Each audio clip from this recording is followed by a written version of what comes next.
Et c'est parti pour l'écho des cryptos, le rendez-vous dédié aux crypto-monnaies, aux crypto-actifs de Smart Patrimoine. Et aujourd'hui, nous allons évoquer ce fameux halving Bitcoin attendu depuis toute la communauté, depuis le début de l'année. Il a eu lieu dans la nuit du 19 au 20 avril dernier. A-t-il répondu à toutes les attentes qui pouvaient entourer ce halving? Nous allons y répondre tout de suite avec Inès Beneito. Bonjour Inès Beneito. Bonjour. Bienvenue sur le plateau Smart Patrimoine. Vous êtes consultante blockchain et crypto chez Blockchain Partner by KPMG. Alors, si on doit parler d'actualité Bitcoin depuis le début de l'année, il y en a eu deux. Il y a eu le lancement d'ETF Spot par un certain nombre de grands noms de la finance traditionnelle en tout début d'année, et puis qui a d'ailleurs participer à l'évolution du cours de Bitcoin depuis le début de l'année. Et puis, il y avait ce fameux halving qui était attendu pour avril, qui a eu lieu dans la nuit du 19 au 20 avril dernier, qui, selon certains, pouvait avoir une influence sur le cours, selon d'autres, était un événement attendu faisant partie de la vie de Bitcoin. Peut-être avant de parler des conséquences de ce halving, on peut rappeler ensemble ce que c'est qu'un halving quand on parle de Bitcoin, Inès Beneito? Bien sûr, donc bon, on parle beaucoup de Bitcoin depuis le début de l'année, mais donc en effet, le halving, c'est un événement qui est assez attendu et très structurant au sein de l'écosystème de l'industrie crypto. Et en fait, techniquement, très simplement, le halving, c'est la division par deux de la rémunération des mineurs. D'accord. Qu'est-ce que cela veut dire? En fait, à chaque nouveau bloc de la blockchain Bitcoin qui est créé, parce qu'il y a un nouveau bloc qui est créé tous les 10 minutes, plus ou moins. D'accord. Les mineurs, donc ces créateurs de blocs, vont être rémunérés en nouvelles unités de Bitcoin créées. D'accord. Émis, minés, enfin il y a beaucoup de mots pour cela. Et donc si dans les débuts de Bitcoin en 2008, la rémunération de chaque bloc était fixée à 50 Bitcoins nouveaux par bloc pour les mineurs, en fait, progressivement, donc plus ou moins tous les 200 000 blocs, ce qui fait plus ou moins tous les 4-5 ans, cette rémunération est divisée par deux. Ce qui fait qu'il y a eu déjà d'autres halvings par le passé, donc en 2012, 2016, 2020. Ça, c'est le quatrième. Et à chaque fois, donc, la rémunération a été divisée par deux. Alors, pourquoi est-ce que cela existe? Oui, c'est ça. Pourquoi on diminue la rémunération des mineurs, finalement? Et donc, justement, c'est quelque chose qui est assez nouveau et pouvoir prévoir, en quelque sorte, le rythme d'émission monétaire, c'est très nouveau dans l'industrie monétaire pour les actifs. En fait, c'est inscrit sur le code de Bitcoin, vraiment dans le code de la blockchain, depuis qu'il a été créé en 2008.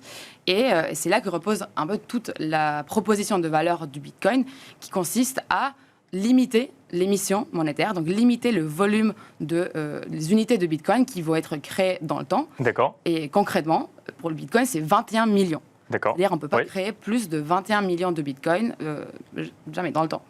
Ce qui fait que tous les, c'est pas de temps de 4-5 ans, pour réduire ou pour ralentir la création de Bitcoin, on va diviser par deux donc, la rémunération des mineurs. Et alors pourquoi est-ce qu'on entendait un certain nombre d'observateurs, commentateurs expliquer que sur les halvings précédents, si je ne dis pas de bêtises, lorsqu'il y avait eu le halving, le cours de Bitcoin s'était envolé et il y avait du coup cette attente aussi en 2024 de voir potentiellement une action immédiate sur le cours de Bitcoin post-halving, c'est ça? Exactement. Donc, qui n'a pas eu lieu finalement? Alors, pas vraiment. En fait, c'est ça qui est un peu qu'il faut comprendre, c'est que donc, bien entendu, quand on diminue la création, les nouveaux bitcoins qui sont sur le marché et que la demande pour le bitcoin continue à être très forte, naturellement, les prix vont augmenter. Bien sûr. Oui. Mais cela, c'est une tendance de fond qu'on voit venir, et ce qu'on a vu, on regarde les données historiques des autres halvings, après 6 mois, 12 mois après le halving. Parce que justement, la demande continue progressivement à augmenter pour moins de bitcoins sur le marché, donc l'impact sur les prix. Ce qui se passe, c'est qu'aujourd'hui, donc, c'est vrai qu'il y a eu un peu de volatilité sur le prix du Bitcoin ces dernières semaines. Il y en aura encore un peu sur les prochaines semaines, mais la tendance de fond est à la hausse. Justement, ce qu'on a vu par le passé et qui va potentiellement continuer à l'être. Depuis le début de l'année, oui, effectivement. Exactement, mais il n'y a pas un impact immédiat parce que justement, comme j'ai dit avant, c'est tellement un événement prévu et calculé et tout l'écosystème crypto structure autour de cet événement qu'il n'y a pas en soi un choc sur les marchés. Et notamment, c'est aussi une situation un peu particulière dans laquelle on se trouve. Et c'est que si par le passé, à chaque halving, donc quelques mois après, il y a une hausse des prix et le Bitcoin atteint à chaque fois un maximum historique. Aujourd'hui, pour ce halving-là, ce maximum a déjà été atteint. Oui, quelques semaines auparavant. Exactement. Oui, bien sûr, notamment en lien avec la création d'ETF Bitcoin Spot par des grands noms de la finance traditionnelle. Alors, c'est peut-être pas la seule raison, mais c'est quand même une des raisons qui semblait la plus évidente à ce moment-là.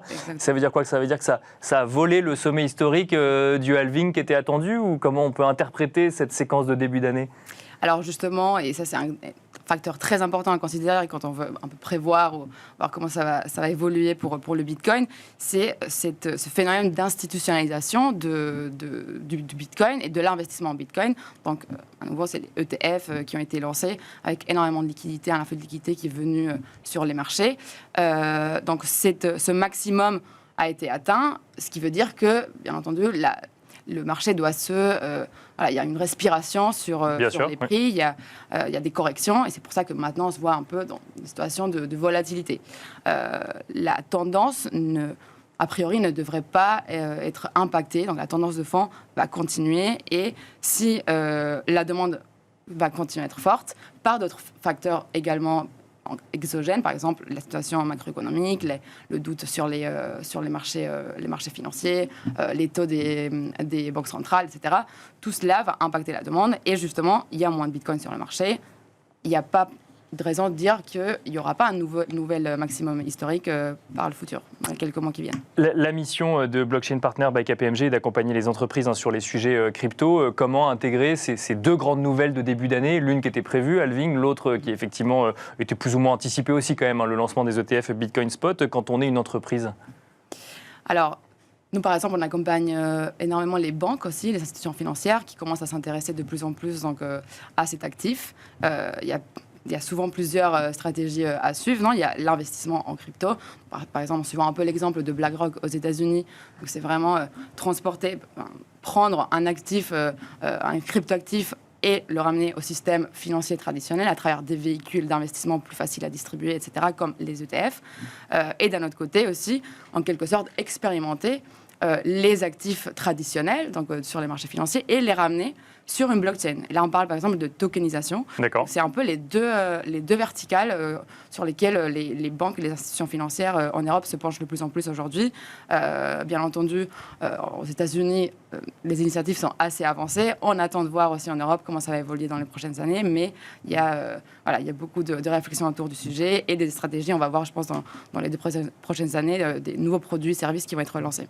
Merci beaucoup Inès Beneito de nous avoir accompagnés dans Smart Patrimoine. Je rappelle que vous êtes consultante blockchain et crypto chez Blockchain Partner by KPMG. Merci beaucoup. Merci beaucoup. Et quant à nous, on se retrouve tout de suite dans Enjeu Patrimoine.